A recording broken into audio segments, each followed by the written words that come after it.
I want to start this off by saying that the hate this series got, in my opinion, was always overblown. While yes, Urban Spook up until that point was, in my opinion, a bad analog horror series, I don't think it deserved its reputation as the worst or one of the worst. I've actually been excited for this chapter for a long time. As soon as I first saw the teasers, I had a feeling Urban Spook was cooking, and I was absolutely right. I want to say this first. I really respect Urban Spook for taking the criticism into account and actually using it to fix a lot of the problems this series has. The first few seconds starts off as a typical Urban Spook video. You know what I'm talking about. Black background, white text and pictures, and at first I was really concerned, but then all of a sudden...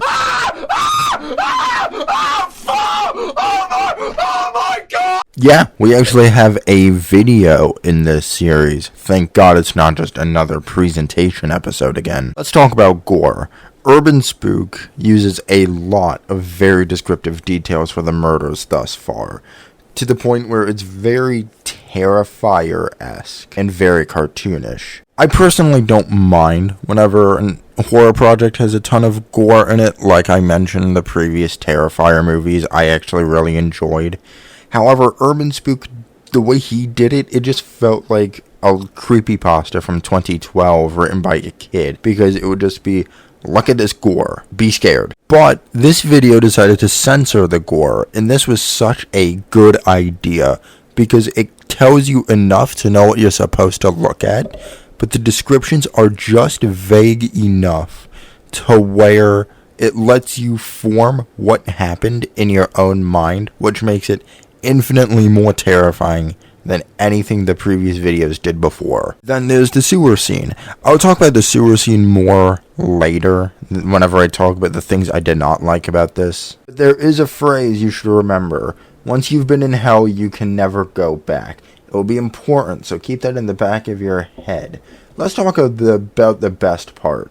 The footage from Nathan Cole's body cam footage. That footage is genuinely, and I don't mean this with any exaggeration, but it's fucking haunting. I never use that word lightly, but everything about it is so very terrifying. Urban Spook really went out with a bang. See what I did there? Bang.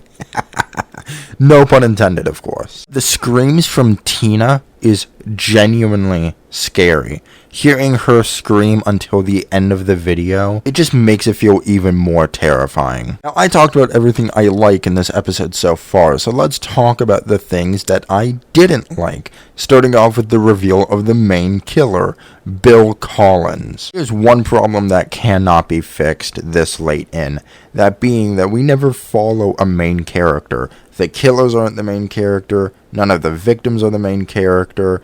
The guy watching the tape doesn't even count as the main character, because he's just a plot device to look at the tapes. So having the reveal of the killer will always be pretty bad, because who the fuck are you, Bill? If you don't remember Bill, in episode 2, Lighthouse, Bill Collins is the father that supposedly went missing with his family. We only see his name once, and it's mentioned that he is missing, and that is all the attention that Bill gets throughout the entire series. Is it shocking that Bill is the killer? Sure, but at the same time, just because something is shocking doesn't make it that great of a twist.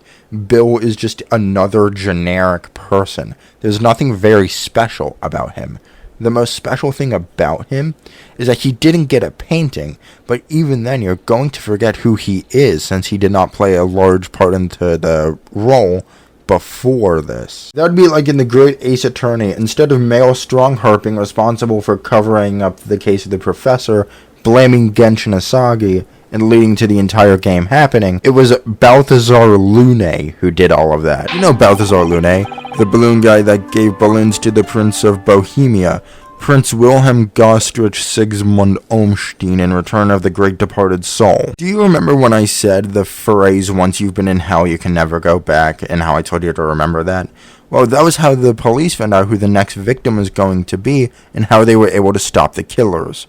Tina had said that in an interview, so they were able to get the idea to conduct a wellness check, and that led to the killers being caught. However, I have a massive problem with this. Logically, Tina and her mother would be moved to a different state and maybe to a different fucking country entirely. I mean, did the police or the FBI, which apparently doesn't exist in this universe, not think, oh, she just escaped from the killers once, they're never gonna go after her again? I get why she couldn't leave, like it has to happen for plot stuff, but why was there no police officers there? She was a attempted victim of one of the most dangerous murderers of all time in this universe.